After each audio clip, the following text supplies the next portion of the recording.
Good morning, CCW. Good morning. All right. I am thrilled to be here with all of you, and even more thrilled to be here with one of the favorite people in my life, Lisa DeFalco. Thank you. Who is the CEO and co-founder of TPG. Thank you. I'm Brian Stoller, and I'm from United Airlines. I wake up every single day with the privilege of leading customer experience for one of the world's largest airlines. Now, if I'm super honest with you, after navigating United through COVID-19, I am betting on the fact that everything else for the rest of my career will be easier. And I do believe this. I do believe this to be true. But that said, summer 2022 is giving the industry a run for its money. And so I'm really glad to see you here, safe, sound. I hope your flights were least disruptive. I hope your flights home are okay. But the reality is, it's tough right now. And so if you want to give me an earful, find me at the happy hour later tonight. Let me boil down for you what drives customer satisfaction at an airline. On a good day, which we call blue sky days, it's by far the number one thing. Did we get you there on time? But it also is driven by your experience during the journey, the products, the people you interacted with particularly. On a bad day, could be impacted by weather, cancellations, disruptions. What matters on those days is how quickly we're able to recover. And also, how we treated you. And so the commonality between these 2 days, the good day and the bad day, the overlapping element that I think a lot about is the human element. How you felt, how we treated you. And at United, we are very ambitious about focusing on the customer experience and the human element of how we make our customers feel. And not only are we passionate on how they feel in the journey from booking to travel to the end, but we're also passionate on how customers feel about who we are as a brand, what we stand for. And that's easier when we're an airline that lets good lead the way. Have a look at this. This is the story of an airline. It begins a century ago. Wait, let's find a better way in. This is the story of an airline, one that's a force for good. And it's got everything. Romance, suspense, setbacks, seatbacks. It's a sci-fi story about a piece of trash that fuels a plane to help protect the planet. It's a rescue story to save a connecting flight told over and over and over again. And a coming-of-age story about a little girl who dreamed she could fly, and then did. Trust me, you won't want to put this one down. In fact, you can't, because you're in it. Yes, you! Along with thousands of other hero characters on a mission to do good in the air and beyond, making the world a happier, friendlier, safer, greener, more inclusive, more fascinating place. The end. No, wait, that's not right. This story doesn't have an ending. But that's kind of the point of the story. We're never finished, because this is the story of an airline when good leads the way. I love that. I really do, right? That's so good. That's so good. You know, I think that the theme of good leading the way is ideal for our conversation today. You know, it describes our collective mindset in the pursuit of an ideal customer experience. You know, over the years, the market has sought to establish some type of oversight, quality assurance oversight, to be able to assess a customer interaction. And I know that the discussion of what to include in that assessment has been batted around extensively over the years. But I'm here to tell you that today we're going to talk about something that is coming at it from an innovative perspective to help you to determine what really matters in your CX assessment so that you can be leading the way and be on the edge of both innovation and value. Now, for those that don't know what TPG is, and you're wondering probably, you know, who am I to be standing next to United Airlines and talk about customer experience, I'll just take a second. You mentioned my name is Lisa DeFalco, and 25 years ago, I started a company called TPG, but I started really more just an industry, and I like to say I created kind of a mission toward customer experience. You probably know TPG by our tagline, more than the fact that we're the founders of the independent quality assurance industry. You probably know our tagline, this call may be monitored for quality assurance. I hope everybody's using it, or at least record it. You can either thank me later or hate me later on having created that. But when we started this 25 years ago, candidly, this is exactly what I envisioned back then. I wanted to be able to research the customer experience to really understand and define what effective communication means. And over the years now, I've studied over 180 million data points at TPG.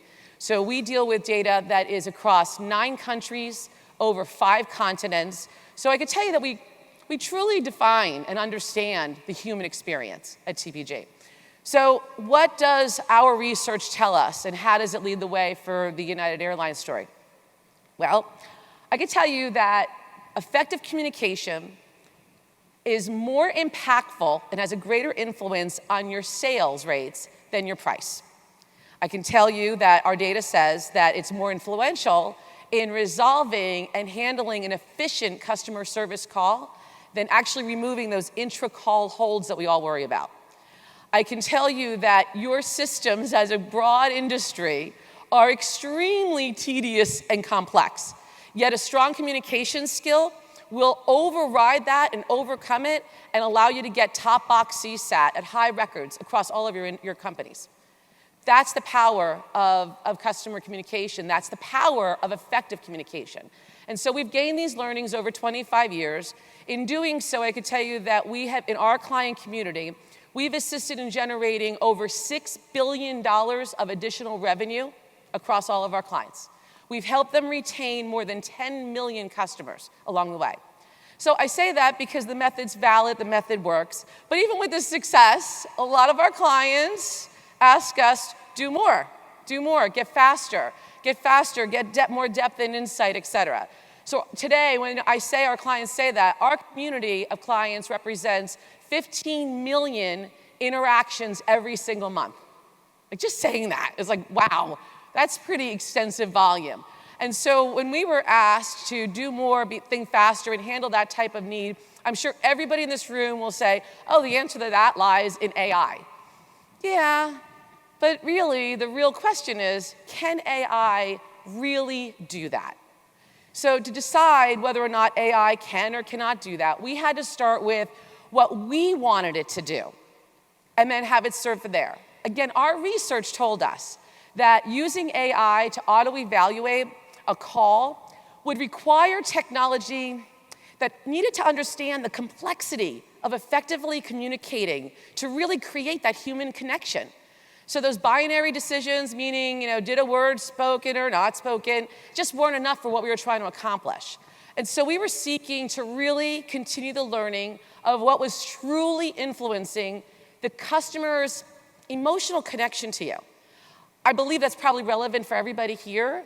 So before we actually just show it, it's probably better to just take a look at that. So let's take a look. Keyword analysis and call transcripts have been the pinnacle of AI technology in determining customer sentiment. Until now. Anna's breakthrough AI technology not only analyzes transcripts, but evaluates the audio data for inflection and tone, maps how they change throughout the interaction, and interprets them all in context. Other technologies can make simple binary distinctions, but Anna can interpret the social parts of interactions that until now have only been discernible by human analysis. Anna's analytic engine and history of insights drive reasoning capabilities that are truly intelligent.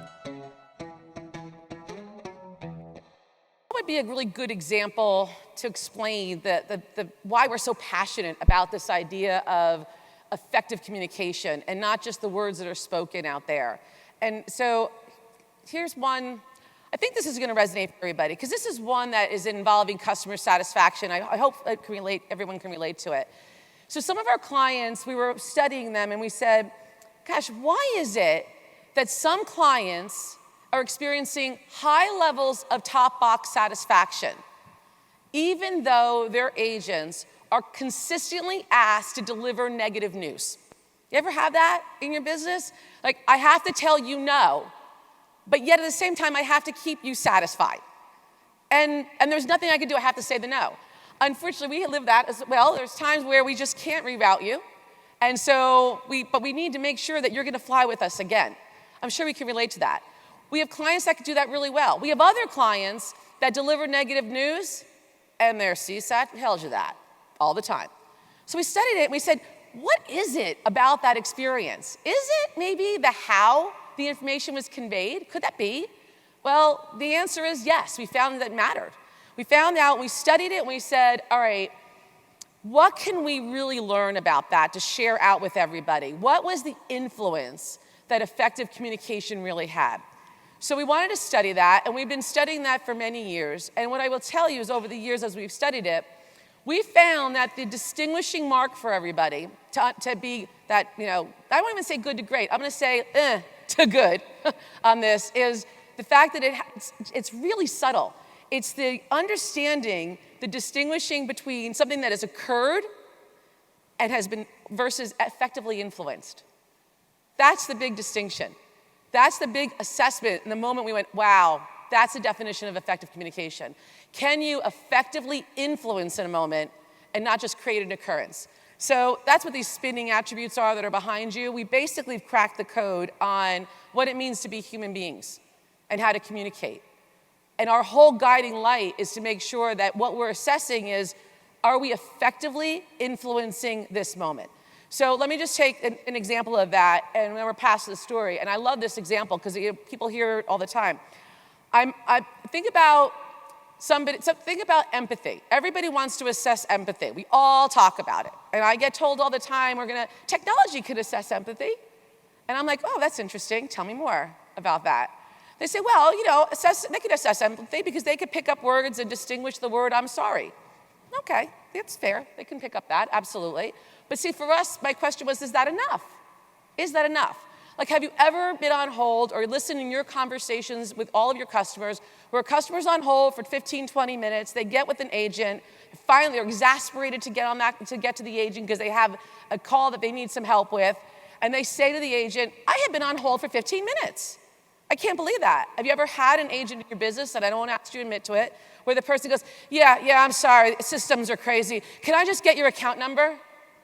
Right? And you're like, I'm sure if you heard it in your business, you cringe. I'm sure every time you hear that, you cringe. That tells you, though, that it's like, well, that's not enough just to say, I'm sorry. We heard the words, but they weren't sincere. I would call it sass, was really said. It's actually better, our data says, don't use the words. Our research says don't say it if you're not going to say it sincerely. It's better just to say, what's your account number? I really don't care that you were on hold. That's what our data says. So we wanted to be able to relate to that experience and have it really reinforce the fact that you got the occurrence versus something was effectively influenced. And we said, you know what? That's inspiring us to go build Anna. That's going to inspire us. We meaning our community needs an AI assessment that could understand how to communicate effectively and what it means to be human beings connected. Our research discovery said that make that our mandate. Make it our mandate because we want to make sure that every human connection we have is truly inspired. So before I talk more about that mandate and what it means and where it brought the whole industry, I want to just kind of bring this more to life with you. So Brian, we talk a lot about this, and I want to bring you in and have you share the United journey and all the story that you have of really setting the stage for United. Happy to, Lisa. And so I'd say first and foremost, this is a very active work in progress. We're very proud of it, but we've still got a lot of work to do. And for me, and I think most leaders in this room, I start by thinking about where do I focus? What do I focus on? It's the hardest thing as a leader to figure out. And as Lisa said, you have to separate what we think matters from what actually matters. And that is hard to do. I'm confident we are all obsessed with many of the same metrics. Net Promoter Score, customer satisfaction, average handle time, conversion rate, compliance rate. All of these rich metrics are useful for us to understand what's going on in our business. But at the same time, the complexity of these metrics makes them very hard to figure out how to move the needle, particularly when it comes to the human element of what our front line can be doing and should be doing. That's the really hard part. I'm sure you've heard when you use these metrics, by the way, I call these metrics outcome metrics because they're all measuring the outcome. When you use these outcome metrics with your front line to coach and to measure how they're doing, I'm sure you've never heard these reactions of, that was out of my control. That wasn't me. I want to dispute that from my scorecard. That was just one call.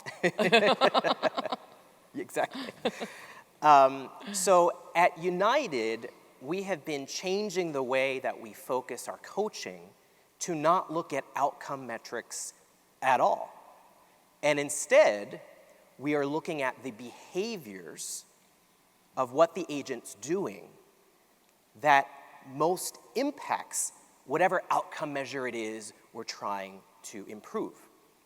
Well, how do we know what those behaviors are? Do we just make them up? We try not to. And that's where we use the 25 years of experience from TPG on what behaviors matter that our frontline agents can be delivering that will have a differentiated impact on this contact. And we use that from the industry experience that Lisa and TPG have, and then we also customize it for what matters at our own company. This is statistically proven. So this makes the conversation with our front line so much easier because everything is in the control of that frontline agent. Conversations are no longer filled with excuses. The measurement is simple. For a particular behavior, we look at, was there an opportunity to deliver that behavior on the call? Because sometimes a behavior, there's no particular reason to exhibit that behavior on the call. So the first one is, was there an opportunity to deliver that behavior on the call? Second, did the frontline agent attempt to deliver the behavior? And third, and most important, was it delivered effectively? That's where our coaching is. And it's been incredible. And now layer on the power, the speed, the scale of artificial intelligence from Anna. Now I can do this to so many calls. You could do it literally to all of your calls if you chose to. We are changing our frontline agent scorecards and incentive programs to be based on only the behaviors. CSAT is no longer in the picture. Because I know, and it's proven, that if I focus on these and the agents feel good and confident about focusing on these, the outcomes will follow. And from a supervisor standpoint, it's magical because my supervisors aren't spending time listening to calls, trying to figure out what do I coach on, spending hours and hours of their time. Instead, they're coaching significantly more because the AI tells them what calls to listen to and the AI tells them specifically what to coach about. And so this has been the success we've seen so far. Yes, absolutely. And I couldn't have said it better. And so I was asking you though, what were the things that, as you're going through this journey of learning, that surprised you the most? Yeah. We've had some really I've got a good interesting story. surprises. Yeah, I love the story. I've got a good story on this. When you start this process, you do a baseline analysis of where you are today.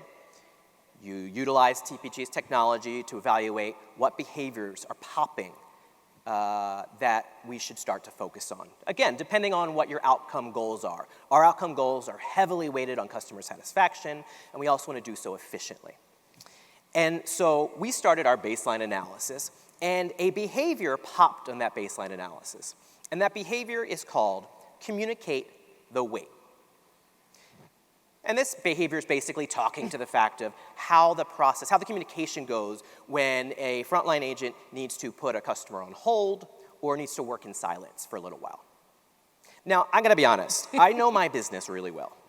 And as many, I'm guessing most of you do too. And I looked at Lisa and I looked at my team and I said, are you kidding me?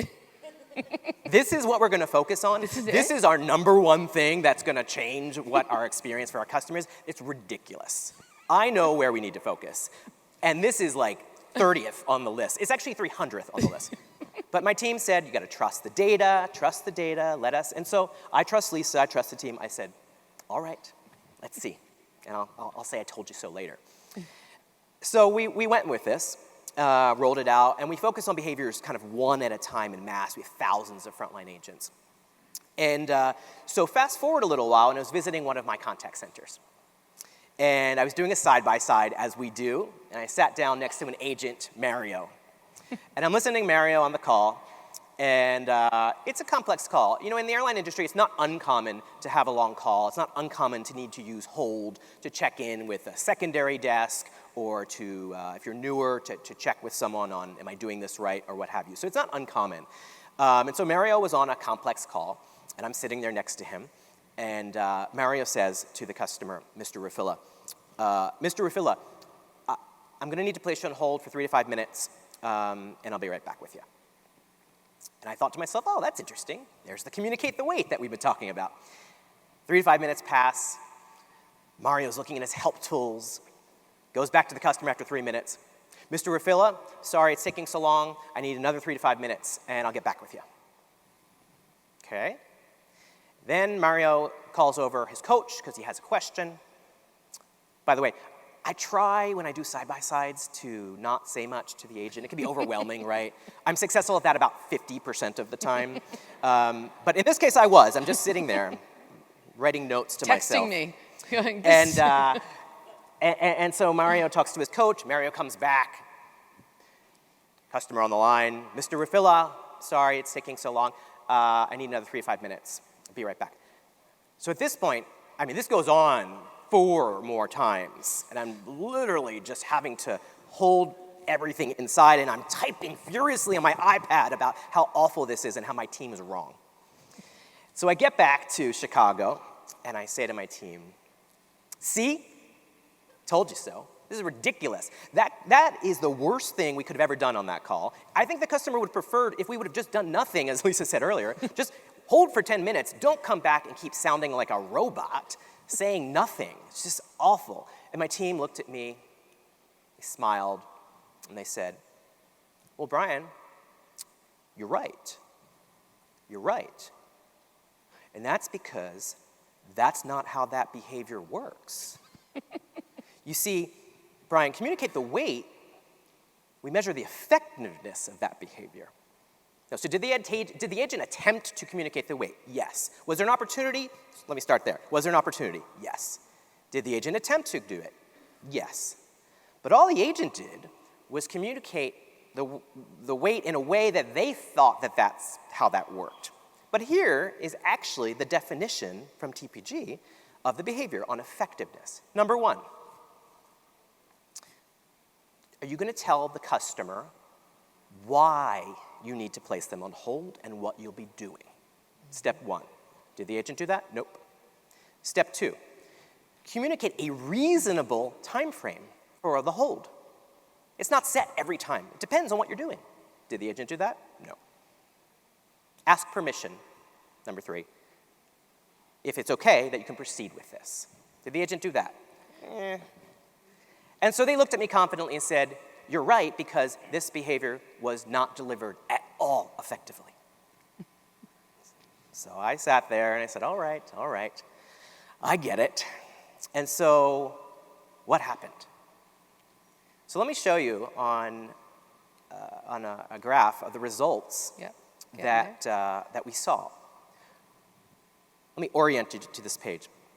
The black line is what we call the behavior defect rate.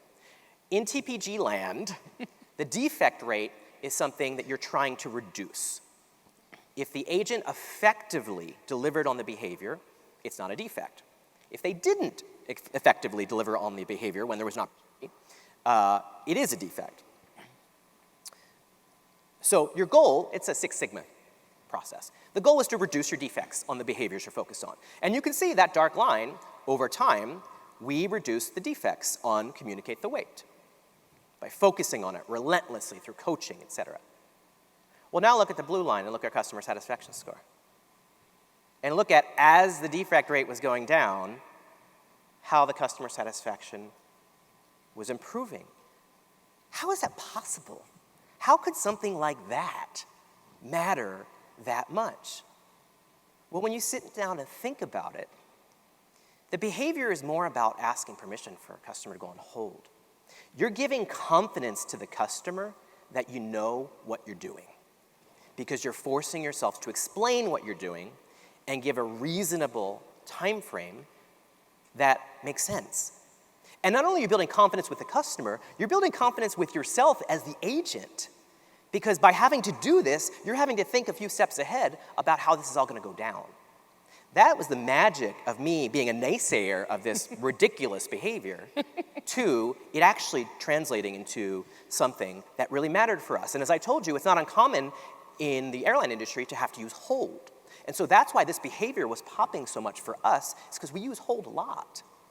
And so that is the story of, turning a naysayer into someone who's a believer. Believer, I love that. Well, I think you gave everyone a couple of nuggets, and I hope everybody grasped this one, because not only did you let the data lead you, as I like to say, and I appreciate you letting us do that, because a lot of times people will say, well, I think I know what's going to be what matters. And therefore, you put that on a QA assessment form, and then they weight it, meaning there's supposed to be some value to it, without statistically proving that it's going to have a relationship to your business or not. And then, to your point, they just have like a check mark. Ever have that? Like, my favorite check mark is when somebody says, did you assess actively listening, yes or no? I'm like, really? Actively listen? If you tell an agent they didn't actively listen, they're going to say, of course I did. They won't even know what it means. So I think those nuggets about did it apply, effectively communicating, all help really understand why this is so important. I will also tell you that when we're partnering and we build this type of relationship, think about how significant this impact has been. I mean, we're talking about a global organization that has thousands of agents around the globe and is serving 200 million passengers a year. So when we affect change, that's pretty sizable. That's significant, yes.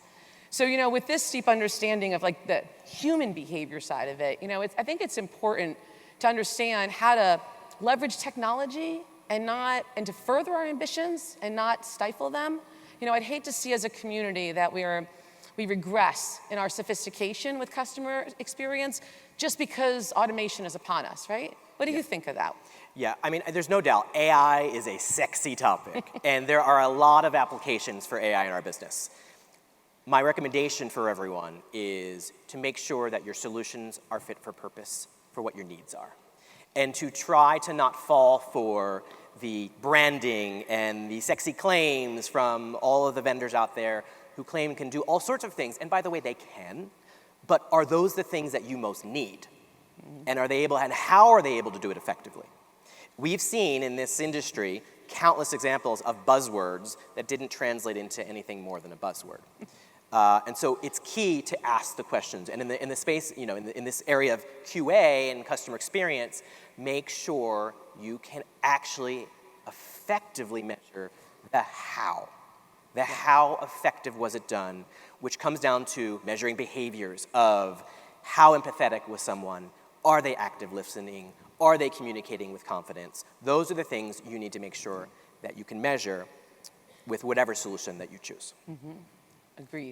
Agreed. And I think, maybe it's best to show, not tell, how Anna's helping. You've been looking for a way to get faster and better. Meet Anna.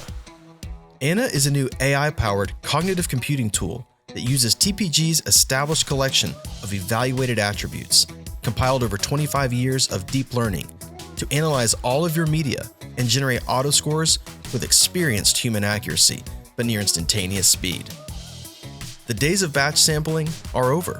With Anna, you can analyze all of your media and gain revolutionary sentiment insights never before possible. Hi, I'm Anna, your rapid, accurate, scalable solution to scoring, compliance, and real-time coaching. I'm looking forward to working with you.